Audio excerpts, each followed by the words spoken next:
बच्चों में अगर ACL टीयर हो जाए दोस्तों तो सबसे अच्छा इलाज क्या रहता है, आज मैं इसी पे बात करूंगा। मेरा नाम डॉक्टर मनु वोरा, मैं एक ऑर्थोपेडिक सर्जन और आर्थ्रोस्कोपी एक्सपर्ट हूँ, team ortho sport, Gurgaon, Bombay. So दोस्तों, बच्चों के अंदर एक बड़ी कॉमन सी चीज़ रहती है कि बच्चे आजकल बहुत जल्दी खेलने कूदने में लगते हैं और कल को उनके घुटने में चोट लग जाए और सूजन आ जाए, घुटना दर्द कर रहा है, बच्चा कह रहा है घुटना अनस्टेबल है, हिल रहा है, बहुत दर्द कर रहा है, अगर चोट लगने के बाद सूजन ज़्यादा आ जाए। सो कई बार माँ बाप उस चीज़ को इग्नोर कर देते हैं कि बच्चा ही तो है, गिरता पड़ता रहता है, पर ऐसी बात नहीं है। अगर आपके बच्चे को घुटने में चोट लगी और वो ठीक नहीं हो पा रहा है अपने आप से, तो आपको एक ऑर्थोपेडिक सर्जन को दिखाना चाहिए। ऑर्थोपेडिक सर्जन उसको एग्जामिन करके हो सकता है कि MRI एडवाइस करे। एक बार MRI करा ली और उसमें अगर लिखा हुआ आ गया ACL टीयर, तो आखिर बच्चों में क्या इलाज के ऑप्शंस अवेलेबल है, कि बच्चे बहुत छोटे हैं, उसके अंदर ऐसा इलाज होना चाहिए जो उनको नुकसान ना पहुंचाए। सो पहला इलाज रहता है दोस्तों, अगर ACL के अंदर लो ग्रेड टीयर है, ग्रेड 1 है, ACL स्प्रेन है, इडिमा है, सो इसके अंदर सर्जरी की कोई ज़रूरत नहीं रहती है। इसमें ACP या PRP के इंजेक्शन्स हम बच्चे की ब्लड से बनाते हैं, उसमें ग्रोथ फैक्टर होते हैं, प्लेटलेट्स होते हैं, और वो जब नी में इंजेक्ट करते हैं तो वो अपने आप उसको हील कर देते हैं। पर बहुत ज़रूरी है इसके अंदर कि जब भी ये इंजेक्शन लगते हैं 6 महीने तक एक्सरसाइजेज करनी पड़ती है। अगर बच्चा एक्सरसाइजेज नहीं कर रहा है सो ये चीज़ फेल हो सकती है। और ये क्या, कोई भी चीज़ फेल हो सकती है, कोई भी ट्रीटमेंट बिना एक्सरसाइजेज और रिहेबिलिटेशन ही कंप्लीट नहीं होता। सो 6 मंथ्स तक एक अच्छे स्पोर्ट्स ट्रॉमेटोलॉजिस्ट की गाइडेंस में, ऐसे भी नहीं कि किसी भी फिजियोथेरेपिस्ट से आप एक्सरसाइज ले रहे हैं, नहीं, एक वो फिजियोथेरेपिस्ट जो सिर्फ और सिर्फ ACL के पेशेंट्स को ही डील करता है, उसकी डिग्रीज़, उसकी एजुकेशन, उसकी एक्सपर्टीज़ ACL टीयर को ठीक करने में, और वो बैक टू स्पोर्ट्स तक ये प्रोटोकॉल कराए, तभी बच्चा पूरी तरह से ठीक होगा। अगर डैमेज ज़्यादा है ACL में, सपोज हाई ग्रेड टीयर है, नियर कंप्लीट टीयर है, ग्रेड 3 टीयर है, उसके अंदर डिपेंड करेगा कि टीयर कहाँ से। अगर आपके बच्चे का ACL की जो MRI है, जो नी की जो MRI है, उसके अंदर अगर मालूम पड़ रहा है कि जो ACL का जो टीयर है वो फीमोरल साइड से, और अब जल्दी डॉक्टर के पास जाते हैं, तो जो सबसे अच्छा ऑपरेशन रहता है वो रहता है ACL repair with internal brace. अब मैं अगर ऑपरेशन की बात कर रहा हूँ तो बहुत सारे लोग डर जाते हैं, अरे छोटा बच्चा हमारा, हमारा बच्चा 10 साल का है, 12 साल का है, अभी थोड़ा ऑपरेशन होता है, ये कोई ऑपरेशन की उम्र थोड़ी ना है। सो दोस्तों, अगर आप ऑपरेशन नहीं कराएंगे, अगर वो कंप्लीट ACL टीयर है, ACL हमारे दोनों घुटने को पकड़ के रखता है, एक लिगामेंट है जो दोनों घुटने को जोड़ता है। ACL टूटने के बाद, हाई ग्रेड टीयर के बाद, घुटना हिल रहा है। अगर आप बच्चों का समझ के उसका ऑपरेशन हमने डिले किया तो उसका मेनिस्कस और कार्टिलेज घिसना लगेगा और उसका घुटना धीरे धीरे धीरे बिल्कुल ख़राब हो जाएगा। आज ख़राब नहीं होगा, उसको 20 साल लगेंगे, पर एक बार अगर घुटना ख़राब हो गया तो वापस नहीं आएगा।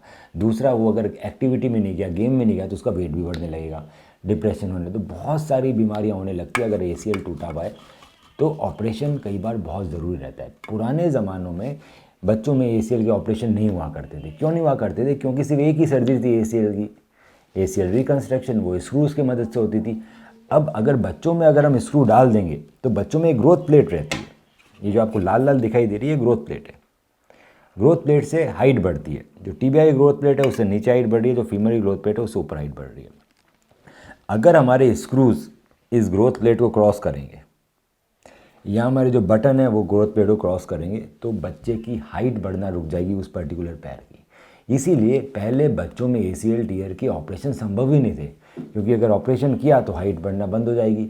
पर दोस्तों, क्या आपको लगता है कि आज हम 2023 में और 2024 आने वाला है, आज भी हम बच्चों के ऑपरेशन नहीं कर सकते? इतनी टेक्नोलॉजी आ गई है। तो आप बिल्कुल सही सोच रहे हैं, टेक्नोलॉजी है, पर वो अवेलेबिलिटी कम जगह पे है, एक्सपर्टीज़ कम जगह पे। सो बच्चों के अंदर जो सबसे अच्छी सर्जरी रहती है वो रहती है ACL repair with internal brace. ACL repair का मतलब है कि उसी ACL को रिपेयर कर दिया जाए और उसको हम फाइबर टेप इंटरनल ब्रेस से प्रोटेक्ट करते हैं। जब हम रिपेयर करते हैं तो उसमें हम रीजनरेशन का मटेरियल भी डालते हैं, जिसको ACP या बियर इम्प्लांट, कुछ इम्प्लांट लगता है, ताकि बच्चे की ब्लड से जो रिपेयर मैकेनिज्म है, प्लेटलेट्स, ग्रोथ फैक्टर, PRP, वो हम ACL की रिपेयर में यूज़ कर पाएँ। दूसरा, ACL का जब रिपेयर होता है तो बच्चों के अंदर अलग तरीके से होता है, उसको बोलते हैं ऑल एपिफाइशियल ACL रिपेयर। इसका मतलब ये है कि नॉर्मल लोगों में जो एडल्ट हैं उनके अंदर जब बटन लगाया जाता है ACL रिपेयर में फीमर का, तो वो ग्रोथ प्लेट से ऊपर निकलता है। पर जब बच्चों में बटन लगाते हैं तो हम उसमें ACL all inside jig use करते हैं फीमर के लिए, और फ्लिप कटर्स यूज़ करते हैं, तो फ्लिप कटर है ना अंदर जाके खुलते हैं तो हड्डी कम करती है, और फ्लिप कटर से हम ग्रोथ प्लेट को स्पार कर सकते हैं। मतलब जो बटन लगेगा वो अब ग्रोथ प्लेट के नीचे लगेगा, वो ग्रोथ प्लेट के नीचे लगेगा ताकि हड्डी को बढ़ने घटने में कोई समस्याएं नहीं आए। ये कैसे लगा सकते हैं हम? सियाम गाइडेंस, मतलब एक बड़ी मशीन होती है जिसमें हम एक्सरे में देख के यहाँ से एंट्री की जाती है आउटसाइड इन, ग्रोथ प्लेट के नीचे से एंट्री की जाती है फ्लिप कटर की, ताकि जो टनल बनी है वो ग्रोथ प्लेट से नीचे हो। ये चीज़ सिर्फ एक ऑल इनसाइड सर्जन जो रेगुलरली कर रहा है, all inside internal brace surgery, वही कर सकता है। नॉर्मल सर्जन्स ये यूज़ नहीं करते, तो जिग की अवेलेबिलिटी, जिग को कैसे यूज़ करना है, उतनी एक्सपर्टीज़ नहीं आ पाती है। सो ऑल इनसाइड तरीके से, ऑल एपिफाइशियल वे से हम बच्चों में ACL रिपेयर कर सकते हैं। इसमें ओरिजिनल ACL ही रिपेयर हो जाता है और उसको बचाया जाता है इंटरनल ब्रेस से। तो जो टीबिया में जो टनल बनती है वो भी बिल्कुल पतली बनती है फाइबर टेप के निकलने की, वो भी हमारी एपिफाइस से जो ग्रोथ प्लेट है उसके ऊपर से बनाई जाती है, उसके नीचे से नहीं बनाई जाती। अब ये दोनों तभी पॉसिबल है जब हम फ्लिप कटर्स यूज़ करें, बिना फ्लिप कटर के सर्जरी पॉसिबल ही नहीं है। दूसरा, अगर बीच में से टूटा हुआ है ACL बच्चों में, तो इसके अंदर ACL reconstruction with fibre tape internal brace all epiphyseal, ये प्रोसीजर किया जा सकता है। इसके अंदर भी फ्लिप कटर्स यूज़ होते हैं, बट पहली सर्जरी में हमने फ्लिप कटर खोले नहीं थे। इस सर्जरी में हम अंदर जाके फ्लिप कटर खोल देते हैं, क्योंकि मुझे लिगामेंट बनाना है बच्चे के हैमस्ट्रिंग के टेंडन से। जो टेंडन मैं निकालूंगा वो वापस रीग्रो हो जाता है, पर वो टेंडन हमारा ग्रोथ प्लेट क्रॉस नहीं करना चाहिए, ना फीमर का ना टीबिया का। इसीलिए ऑल एपिफाइशियल तरीके से हम फ्लिप कटर से बोन में ड्रिल किया जाता है, बिल्कुल पतला ड्रिल होता है, और एपिफाइशियल को स्पार किया जाता है। सियाम गाइडेंस में होता है, जिससे हमें एक्सरे दिखते रहते हैं फीमर और टीबिया दोनों में। इस तरह से जो ACL रिकंस्ट्रक्शन हुआ है, जो ACL रिपेयर हुआ है, उसके जो इम्प्लांट्स है दोस्तों, उन्होंने एपिफाइसिस क्रॉस नहीं की। क्यों नहीं क्रॉस की? क्योंकि हमने फ्लिप कटर्स यूज़ किए, हमने अलग तरह की बच्चों की जिग यूज़ करी, और हमने सियाम गाइडेंस की। इसको कहते हैं ऑल एपिफाइशियल ACL रिकंस्ट्रक्शन या ऑल एपिफाइशियल ACL रिपेयर। यही एकमात्र तरीका है जिससे हम बच्चों के ACL की सर्जरी कर सकते हैं। दूसरा, वर्ल्ड में सिर्फ एक ही इम्प्लांट ACL का अप्रूव्ड है बच्चों के लिए, जिसका नाम है टाइटरोप 2 आर्थरेक्स का। इसके अलावा किसी भी इम्प्लांट को FDA क्लियरेंस नहीं मिली आज तक, क्योंकि सारे इम्प्लांट आपके एपिफाइशियल क्रॉस कर जाएंगे। सिर्फ आर्थरेक्स का इम्प्लांट है जिसके जो इम्प्लांटेशन के जो मेथड्स हैं वो एपिफाइशियल बचा सकते हैं। तो इसके अलावा कोई इम्प्लांट वर्ल्ड में अवेलेबल नहीं है। इसके अलावा किसी भी इम्प्लांट को बच्चों में यूज़ करने की अनुमति नहीं दी गई FDA से। FDA ने सिर्फ एक ही इम्प्लांट की अनुमति दी है।